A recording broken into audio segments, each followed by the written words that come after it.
Thus Arthur, in arms, eastward journeyed.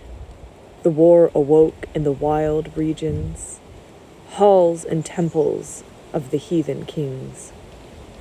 His might assailed, marching in conquest, from the mouths of the Rhine, o'er many kingdoms. As a glad trumpet, his voice was ringing in the van of Arthur. As a burning brand his blade welded before the foremost, flashed as lightning. Foes before them, flames behind them.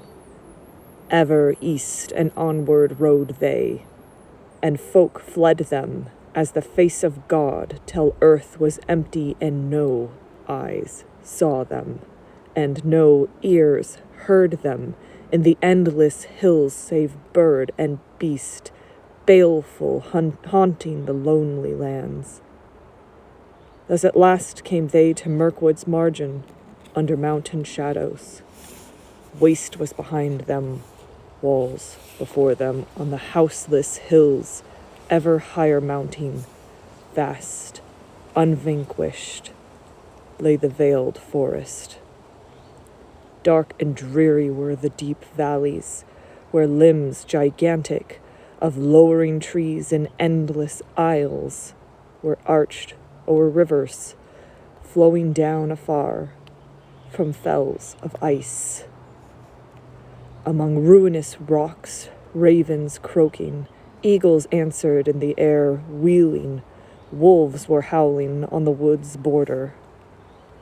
Cold blew the wind, keen and wintry, in rising wrath from the rolling forest among roaring leaves. Rain came darkly, and the sun was swallowed in sudden tempest. The endless east in anger awoke, and black thunder born in dungeons under mountains of menace moved above them. Halting doubtful, there on high they saw wan horsemen wild, in windy clouds gray and monstrous, grimly riding, shadow-helmed to war, shapes disastrous. Fierce grew the blast. Their fair banners from their staves were stripped. Steel no longer, gold nor silver nor gleaming shield light reflected, lost in darkness, while phantom foes with fell voices in the gloom gathered.